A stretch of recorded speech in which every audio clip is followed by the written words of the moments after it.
All right, welcome back to the deep dive.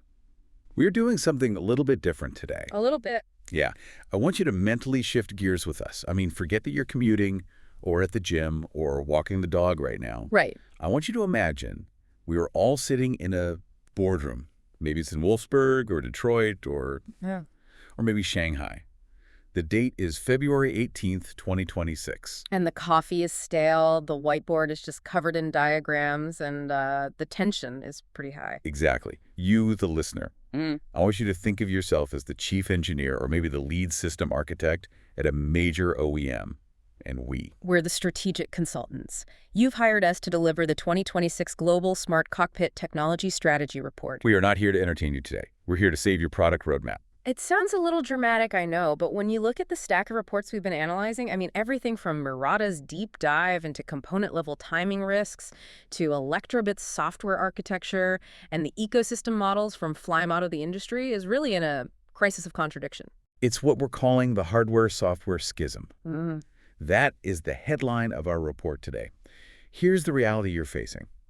You are building a vehicle chassis that is designed to last 15, maybe even 20 years. Rock solid. The suspension, the frame, the safety cage, it's all built for a marathon. Yeah. But the digital experience you're putting inside of it, the silicon, the screens, the AI models, They're sprinting. they're sprinting, and they are obsolete in 3 years. Maybe even less. Think about it. If you lock in a Snapdragon spec today for a car that's launching in 2029, you are launching a museum piece on day one. Wow. That is the fundamental tension we're dealing with. How do you possibly reconcile a 15-year industrial product with a 2-year consumer electronics cycle? It's almost an impossible problem. So that's our mission in this session. Yeah. We're going to deconstruct that exact problem. We're taking a top-down MECE approach, mutually exclusive, collectively exhaustive.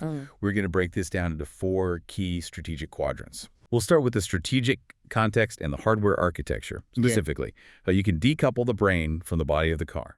Then we're going to move to software and intelligence, where we discuss why agentic AI is now an engineering challenge, not just a marketing A buzzword. very real engineering challenge. Then the interface layer, the glass, the pixels, the things the customer actually touches. And finally, and maybe most importantly, engineering execution.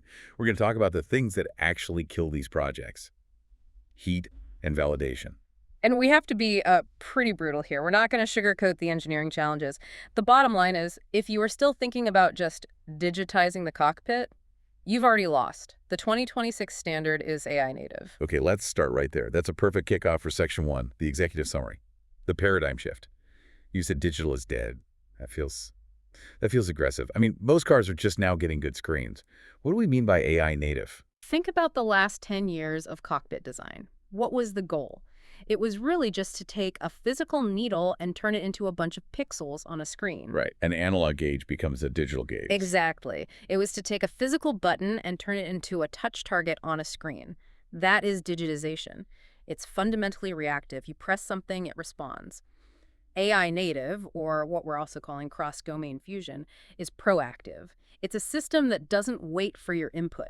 So it's not really about the screen resolution anymore. It's about the system's awareness, its context. Precisely. It's about a system that can fuse data from the ADS sensors, from the in-cabin cameras monitoring the driver, from the cloud, and from the vehicle's own history to make intelligent decisions on its own. Okay, so that's a big shift. How do we get there? To execute on this, we've identified 3 core pillars in the strategy report that you absolutely need to adopt. Pillar 1 is architecture decoupling. Which we're going to get into deeply. This is the whole idea that if you weld the computer to the car, you are making a fundamental and very expensive mistake. Pillar 2 is what we're calling ecosystem erasure.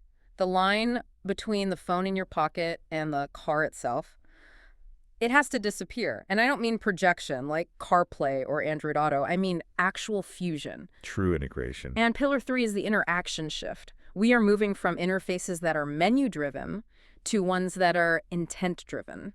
I want to pause on the market context for just a second, because if I am the chief engineer listening to this, I need to go back to my VP and justify the budget for this massive shift in thinking. Of course. The market for these smart cockpit domain controllers is projecting a CAGR, a compound annual growth rate, of somewhere between 12 and 22%. Yeah. It's on track to hit a $35 billion valuation by 2030. That's a lot of money being spent on chips. It is a huge amount. But here is the metric from our report that matters even more than the market size. It's one number, 76%. 76% of consumers base their purchase decision on personalization and the in-car tech experience. That's it. That is the so what for the board meeting. That number is now higher than the percentage of people who are buying a car based on horsepower, or even based on its autonomous driving capabilities. Wow. That's a really bitter pill for the mechanical engineers to swallow, isn't it? It is. You spend 5 years perfecting the suspension kinematics, getting the chassis stiffness just right, and the customer buys the competitor's car because the seat automatically adjusts when they get in and Spotify starts playing their podcast without them asking. It's the reality of 2026. The cockpit is the primary differentiator. If the cockpit feels dumb, the car feels cheap. It really doesn't matter how good the welding is anymore. All right, let's get into the weeds then. Section 2, architectural strategy. The hardware foundation. Let's solve this problem we flagged at the top, the hardware lag. This is where we introduce the companion device strategy. This comes largely from Electrobit's architectural recommendations, and it is a direct surgical response to that obsolescence issue. So walk us through the concept, because, traditionally we have a head unit. It's a single box somewhere in the dash. It runs everything. How does this new model change that? The proposal is what they call a loose coupling architecture. You physically and logically split the cockpit's brain into two distinct zones. Okay, Zone A and Zone B. Exactly. Zone A is the vehicle master. This is your safety critical controller. It runs a real-time operating system, an RTOS, or maybe a very stripped down, hardened version of Linux. It handles the telltale, The legally required stuff. the stuff you can't have fail. The check engine light, the speedometer, the airbag warnings. This unit is ASIL-B certified. It never, ever changes over the life of the vehicle. Okay, so that's the long life part of the car. That stays with the chassis for its full 15 years. Right. Then you have Zone B. This is the companion device. Think of this as a high-performance compute module. It's more like a PS5 or a high-end smartphone than a traditional piece of automotive hardware. And it connects how? It connects to the vehicle master via a high-bandwidth link. We're talking gigabit Ethernet or maybe USB 4, something fast. And this companion device, this is what runs the fun stuff. It runs the fast stuff, the stuff that changes every 2 years. The full Android Automotive OS, AAA gaming titles, the heavy cloud-connected AI agents. But the real magic is in how these two zones talk to each other. Okay. The companion device does all the heavy lifting. It renders the entire infotainment interface, your maps, your media, your third-party apps. It then captures that screen. Technically speaking, it grabs the Surface Flinger buffer directly from the Android graphics stack. Okay, so it's a raw video frame. It's a raw frame buffer, yes.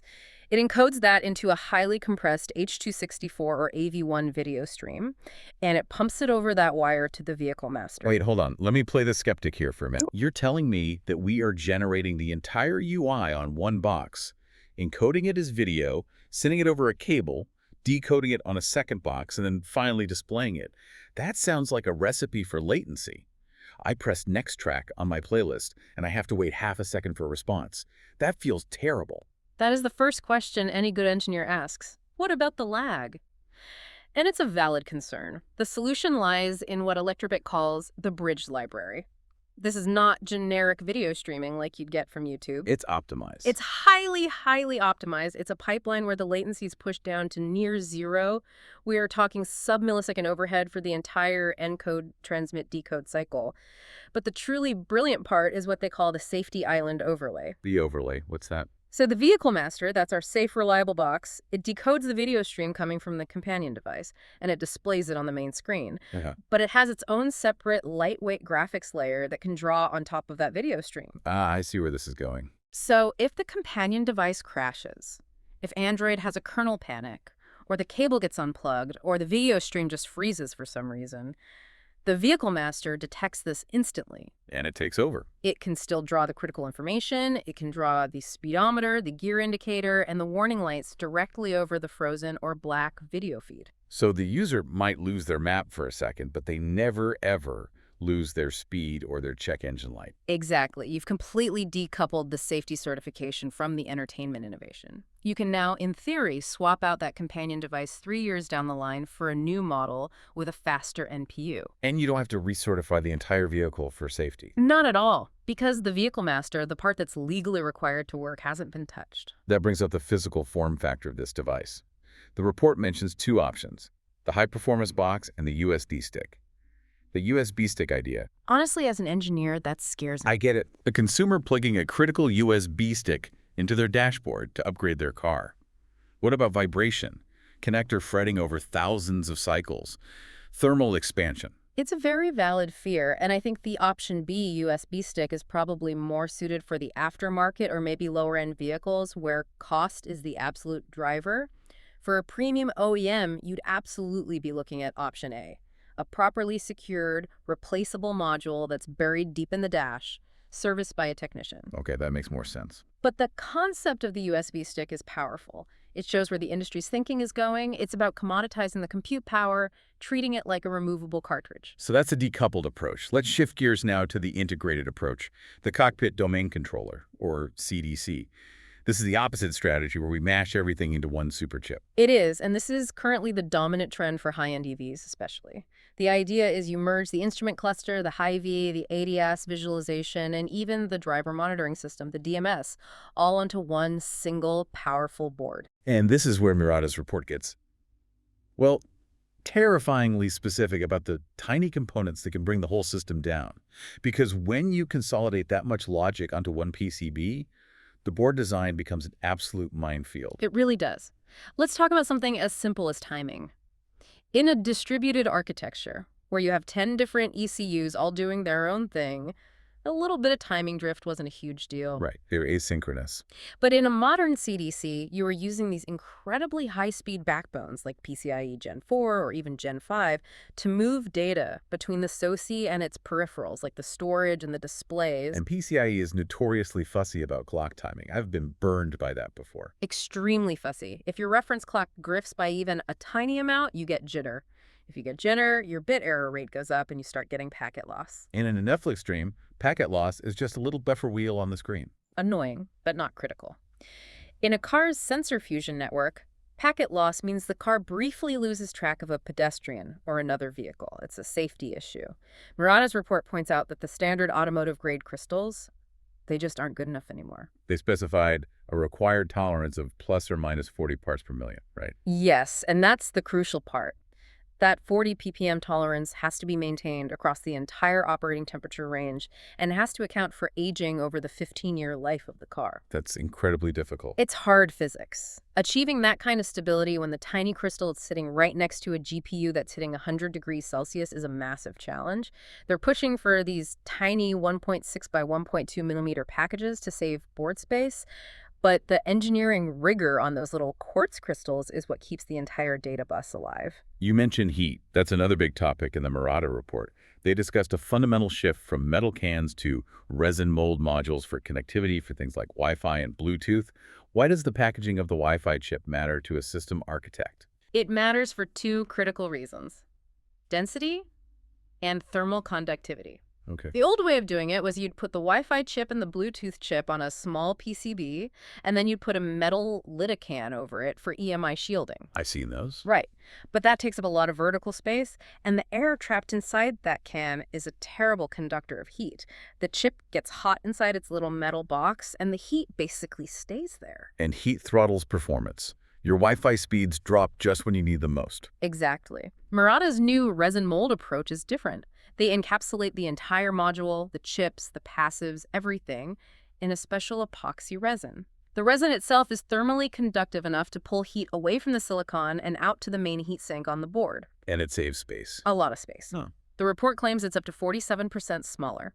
When you're trying to cram Wi-Fi 7, Bluetooth 6, 5G, and V2X connectivity onto a single crowded board, that 47% space saving is the difference between the board fitting in the housing or not. It's a game of millimeters. It always is. Okay, so let's talk about the brains of this whole operation. The SoCs, the system on chips. We've got a genuine battle royale happening between Qualcomm, NVIDIA, and to some extent, MediaTek. If I'm the consultant, How do I explain the difference in philosophy between these giants to my client, the chief engineer? It really comes down to their heritage, where they come from. Qualcomm, with their Snapdragon Cockpit Elite platform, they're coming from the mobile world. Right. Phones, their entire heritage is built on power efficiency and high levels of integration. For this new chip, they're bringing their custom Orion CPU core, which gives them something like a 3x performance boost over the previous generation. But their real sales pitch, it's the NPU, the neural processing unit. AI brain. Yes, they're claiming a 12x boost in AI-specific performance. They are betting the farm that the future of the cockpit is powerful, on-device, generative AI. So Qualcomm is the efficiency in AI play. What's NVIDIA's angle? NVIDIA is the raw power and unification play. Their Drive Thor chip is. It's an absolute monster. It's designed to handle up to 2,000 TFL OPS of performance. But the key technology feature isn't just the raw power, it's the chip-to-chip interconnect, or C2C. Explain that. Why would I need two of these massive chips in my car? Redundancy, for one, but more importantly, it's about partitioning. You can have two Thor chips connected together at such a high speed that they effectively act as one single memory space. So they share RAM. Instantly. So you can run your safety-critical autonomous driving stack on one chip and the entire cockpit experience on the other, but they can instantly share data like sensor feeds for visualization without having to copy it over a slow PCIe bus. Or if one chip fails, the other can take over the most critical functions. It's basically a data center architecture on wheels. And MediaTek. Yeah. They've always been seen as the budget option in the mobile space. Yeah. Are they a serious contender here? They're what we're calling the disruptor. They've smartly partnered with NVIDIA to license their GPU tech, which gives them the gaming and graphics credibility they lacked, but they're leveraging their core strength, which is in modems. Connectivity. They integrate 5G better than almost anyone. Their pitch to the OEMs is basically, we can give you 90% of the performance of the big guys for maybe 70% of the cost, and our radio will work better and be more reliable. For a mid-range vehicle, that's a very compelling argument. So we have the hardware sorted, we've navigated the thermal and timing minefields. Now let's load the software. Section 3, Software and Intelligence. We mentioned the hypervisor earlier. Let's assume our audience knows what virtualization is in general. But why is something like the EB Corvo's hypervisor specifically relevant to that safety island concept we discussed? It's all about guaranteed resource partitioning. A standard off-the-shelf hypervisor just lets you run two operating systems on one chip. A safety-critical hypervisor, like EB Corvo's, guarantees that OSA cannot steal resources from OSB ever. It builds a wall. A hard, silicon-enforced wall. You can say, these two CPU cores and this specific 4GB block of RAM are dedicated to the instrument cluster, which is running a hardened version of Linux or AutoSAR. Then you give the remaining 6 cores and 28 gigs of RAM to Android. And if Android goes crazy? Even if the Android OS enters a kernel panic loop and tries to consume 100% of the CPU, the hypervisor enforces that hard wall. The instrument cluster's dedicated cores don't even know that the other side of the chip is on fire, metaphorically speaking. It's the watertight bulkhead in the Titanic. The ship can still flood, but not all at once. That's a perfect analogy. Now, let's move to the trendy topic that is actually becoming a massive headache for software engineers. Agentic AI. We're not talking about simple voice commands anymore, like, hey car, turn on the lights. We are talking about AI agents that can actually control vehicle functions. This is a big leap. It's a huge leap. And this is where prompt engineering stops being a creative writing exercise for marketing and becomes a hard, deterministic engineering discipline. Electrobit's report highlights this very clearly. For an LLM, a large language model, to control a car, it needs to interface with the vehicle API. And the API doesn't understand natural language? Yeah. It expects structured code, usually JSON. Exactly. If a user says, I'm feeling a bit cold, the LLM has to translate that fuzzy human intent into a very specific machine-readable command. Something like domain, HVAC, action, sedemp, value, 22 unit, C. But what if the LLM hallucinates? That's the billion-dollar question. What if it hallucinates and outputs something like shrew? The car's API will reject that. It doesn't understand it, and nothing happens. The user gets frustrated and thinks the car is broken. So the core engineering challenge is forcing a probabilistic model, the LLM, to produce deterministic, perfectly formatted output every single time. Precisely. And this requires what's now being called a prompt chain or a prompt template.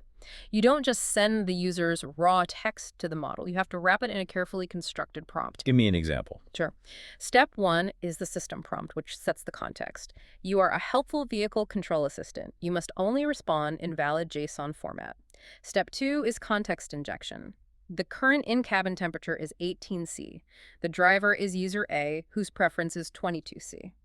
Step three is few-shot prompting, where you give it a few examples of valid user requests and the correct JSON output. And final step. The final and most critical step is output validation. You effectively need a compiler or a linter for the AI's output. Your code has to check. Does the output parse as valid JSON? Are the values within safe predefined bounds? You can't let it set the temperature to 500 degrees. Right. If it fails validation, the system has to catch it silently, maybe log the error, and then ask the user to clarify their request. We are seeing entire software teams now dedicated to nothing but prompt regression testing. Which is what? It's running thousands of automated test scenarios every night to ensure that a new update to the LLM doesn't suddenly break the JSON structure for a critical command. It's a whole new type of QA. Let's talk about another approach to this whole problem. Flymoto. This is the ecosystem play from eCarX and Meizu. They're looking at the hardware-software gap and saying, why are we struggling with the car's aging chip when the user has a brand new Snapdragon 8 Gen 5 in their pocket? This is the idea behind the ICCOA standard, the Intelligent Car Connectivity Open Alliance. It's a framework that allows the car to treat the phone as a coprocessor, a remote compute node. It's not just mirroring the screen like CarPlay, it can actually offload complex processing tasks to the phone. So if I want to play a demanding high-end game on my big dashboard screen, the car could theoretically use my phone's more powerful GPU to render it, and then just stream the result to the screen. That is the ultimate goal, yes. It creates a resource pool between the two devices. But it also enables what they call the Alive HMI. Flymoto is really pushing the visual boundaries of what an interface can be. Like the 3D Live desktop. Exactly. The background of your dashboard actually reflects the real world outside. If it starts raining, you see raindrops streaking down the screen. If it's sunset, the lighting on the whole interface changes to match the warm glow. That sounds a little gimmicky to a hardcore engineer. Why are we wasting precious GPU cycles on rendering rain? I can see that. But it's about building an emotional connection and a sense of trust. It subtly tells the user, this system is aware. It sees what you see. It makes the car feel more like a living organism and less like a cold machine. And they also have this polymorphic desktop concept. Right. The layout of the interface isn't static. It morphs based on the vehicle's state. When you're plugged in and charging, the UI is media first, showing you videos and entertainment. When you're driving, it's map first, no distractions. When you put it in reverse, it's camera first, taking up the full screen. It's contextually aware. It's fluid. I like that. Now, let's move up a layer and look at the interface layer itself. Section 4, the glass, the AR HUD, the augmented reality head-up display. This seems to be the next big battleground for the windshield, and it's a fight between two technologies, DLP and LCOS. It is, and this is a classic engineering trade-off. There's no single right answer. On one hand, you have DLP, which stands for Digital Light Processing. It uses an array of microscopic mirrors. Like in a movie projector. Exactly like that. It's a robust, mature technology. It handles heat very well because mirrors are just metal and glass. But the downside is that the optical engine, the PGU, or picture generation unit, is physically large. It takes up a lot of precious volume inside the dashboard, which is already packed tight with vents and wiring. And the alternative is LCOS. Liquid crystal on silicon. This is the Challenger technology. Its main advantage is much, much higher resolution. If you want to draw a crisp, thin green line that appears to be painted exactly on the lane marker 50 meters ahead of you, LCOS is better at that. And the PGU itself is smaller. But there's always a but. The S in LCS is silicon, and the LC is liquid crystal. And liquid crystal absolutely hates heat. An AR HUD sits right under the windshield. It bakes in the sun. It has to endure the full solar load. On a hot day, surface temperatures inside the dash can easily hit 85, even 90 degrees Celsius. And what does that do to the liquid crystal? It can permanently degrade it. The panel can develop dark spots or, in a worst-case scenario, turn completely black. So if you, as the system architect, choose LCOS to get that beautiful high resolution, you are also signing up for a thermal management nightmare. You might need active cooling fans or maybe even liquid-filled heat pipes just for the HUD projector. Precisely. And fans add noise, they add vibration, and they are another mechanical failure point. It's a really tough call for the architect, and we're seeing different OEMs place different bets. Let's touch on connectivity for a moment, Okay. specifically Bluetooth channel sounding. The report says this is coming in the Bluetooth 6.0 spec. Why is this such a big deal for phone as a key? The current generation of POC, or phone as a key, systems, they mostly use a metric called RSSI, received signal strength indicator. So the signal is strong, therefore the phone must be close. It's that simple, and that's the problem. It's easily hackable. A thief can use a relay attack, which is basically a signal amplifier, to trick the car into thinking the phone is right next to the door when it's actually safe inside your house, in the kitchen. And then they can unlock the car and drive away. Yes. Channel sounding changes the game. It uses a much more sophisticated phase-based ranging technique. It measures the physics of how the radio wave travels between the phone and the car to determine the distance with centimeter-level accuracy. It's much, much harder to spoof. So it makes phone as a key secure enough to potentially replace the physical key fob entirely. That's the goal. Which, of course, saves the OEM money on hardware they don't have to ship with every car. Right. Okay. Section 5. Engineering implementation and risks. This is where the rubber really meets the road, or maybe where the magic smoke gets let out. We talked about heat with the HUD, but let's talk about the main SoC. 100 watts TDP, thermal design power.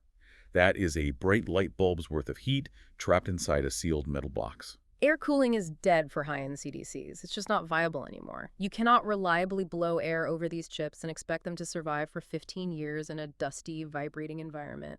The dust accumulation alone would clog the heatsink and kill them. You need to move to liquid cooling. That feels like a massive architectural change for a cockpit module. You're talking about running glycol lines through the firewall into the passenger compartment? You are. You're tapping into the vehicle's main low-temperature loop, the same one that might be cooling the battery or the AC condenser. This introduces a whole new set of risks. A coolant leak onto the main motherboard is a catastrophic, unrepairable failure. And what about condensation? If you start actively cooling the chip below the ambient dew point, you're going to get water forming directly on the PCB. Exactly. So now your CDC design needs to include humidity sensors and complex dew point control logic just to manage the computer's own microclimate. And then there's the chemical attack vector. A slow, silent killer, sulfur. Sulfur. Yorata is very, very loud about this in their component reliability reports. Silver is a common material used in the termination of resistors and thermistors. Sulfur, which is present in exhaust fumes, in the rubber used for belts and hoses, and just in polluted industrial air reacts with that silver to form silver sulfide. Which is a problem because Silver sulfide is non-conductive, or in some cases it can form crystalline whiskers that cause short circuits. Imagine the NTC thermistor, the tiny sensor that's telling the system how hot the main chip is. Imagine its connection fails open because of sulfur corrosion, the system would read that as an infinitely high resistance. which it interprets as a very low temperature. It thinks the chip is at -30 degrees Celsius, so it turns off the cooling fans or slows down the liquid pump to save energy, and the chip then proceeds to cook itself to death in a matter of minutes. So specifying anti-sulfur components isn't just an optional upsell from the supplier. It's a fundamental requirement for long-term reliability. It absolutely is. You cannot afford to skip it. Okay, let's talk about validation. Shift-left validation is a buzzword we hear all the time, but let's define what it actually means for a complex cockpit project in 2026. Traditionally, software development followed the V model. You'd do your design on the left side, you'd code in the middle, and then you'd build the physical hardware and do all your testing on the right side of the V very late in the process. When changes are expensive to make. Incredibly expensive. Shift left means you pull that testing and validation work as far to the left as possible. You test the software long before the physical hardware even exists. But in 2026, this isn't just software in the loop or SIL anymore. It's about simulating the actual hardware. It's virtual hardware. What does that mean exactly? It means you spin up a VECU, a virtual electronic control unit, in the cloud. Companies like Synopsys, or even cloud providers like AWS, they offer virtual digital twins of the next generation Snapdragon or NVIDIA Thor chips. You can run the exact binary file, the same compiled machine code, on that cloud server that you will eventually flash to the physical silicon in the car. So you can find low-level integration bugs, driver crashes, memory leaks, 6 to 12 months before the first silicon sample even arrives from the foundry. Yes, but it's not cheap. The cloud compute cost for accurately emulating a complex multi-core ARM chip is significant. However, when you compare that cost to recalling 100,000 cars because of a timing-related race condition you missed in testing, it's a bargain. It's an insurance policy. Finally, let's talk regional strategy. It seems pretty clear we can't build one-size-fits-all car for the entire world anymore. No, you can't. The divergence between the major markets is real and it's accelerating. Let's start with China. China is all about speed and ecosystem. The risk tolerance for new software is much higher. The consumer expectation is that the car should be a super app on wheels. They want deep, seamless integration with WeChat for messaging, Alipay for payments, and all the local services. If you try to sell a generic, standardized global interface in China, you will fail. It will feel archaic and disconnected to them. Okay. Then Europe. Europe is all about sovereignty and safety. GDPR is the Bible, but it goes much deeper than that. There's a huge push for data sovereignty. The EU does not want European citizens driving data camera feeds, location history being sent to servers in the US or China for processing. So that creates a hard technical requirement. It creates a requirement for edge processing. You cannot simply upload raw camera feeds to the cloud to train your fancy AI models. You have to de-identify the data at the edge. The car's camera chip itself needs to have the capability to detect and blur faces and license plates before the data even leaves the image signal processor. So the hardware architecture itself has to support privacy by design from the ground up. Exactly. If you send a raw, unblurred image of a pedestrian in Germany to a cloud server in California, you are legally liable for a massive fine. And what about North America? In North America, compute is king. It's all about the killer app and the subscription model. The focus is on having the raw horsepower of the latest NVIDIA or Qualcomm chip to run impressive services that they can then charge $10 or $15 a month for. It's a services-driven market. Okay, wow. We've torn the car apart and put it back together. Let's get to Section 6, the final strategic recommendations. Let's synthesize all of this for the client. 4 clear, actionable takeaways. All right. Recommendation number 1, decouple or die. Even if you don't buy into Electrobit's specific companion device hardware proposal, you must adopt the philosophy. Leave a high bandwidth backdoor, like a spare USB 4 port or an automotive Ethernet connection that goes directly to the display pipeline. If you weld the main compute to the start of production date, your car will be a digital brick by 2030. That's pretty clear. Recommendation 2. Industrialize your prompt engineering. Stop treating large language models like magic black boxes. Treat them like untrusted, non-deterministic components. Build a robust prompt regression pipeline. Every single night, your automated test farm should throw 10,000 edge case user requests at your AI and verify that the JSON output is still perfectly structured and valid. If a new model update breaks it, you don't ship. Okay, number 3. Respect the heat. Thermal simulation, or CFD, must happen at the vehicle concept phase, not as an afterthought. If you decide to pick a 100-watt cell key for your cockpit, you need to be designing the liquid cooling loop for it that same day, and your component engineers must specify those resin mold modules and anti-sulfur components. Do not allow the finance department to value engineer reliability out of the bill of materials. It'll cost you more in the long run. Yeah. And the final recommendation. Number 4, design for data hygiene. You have to build privacy into the silicon.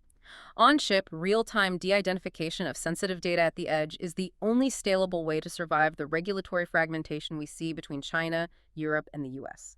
It's not optional anymore. Those are the pillars. A clear path forward. It's a challenging one, but it's clear.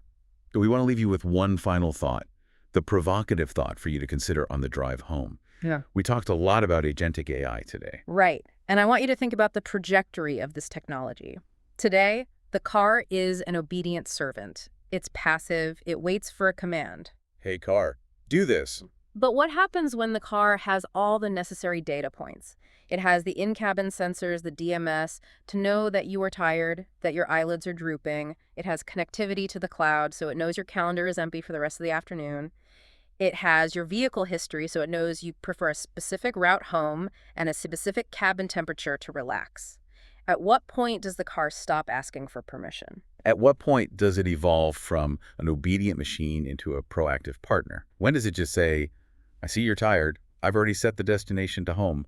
I've turned on the seat massage. I've put on your decompressed playlist.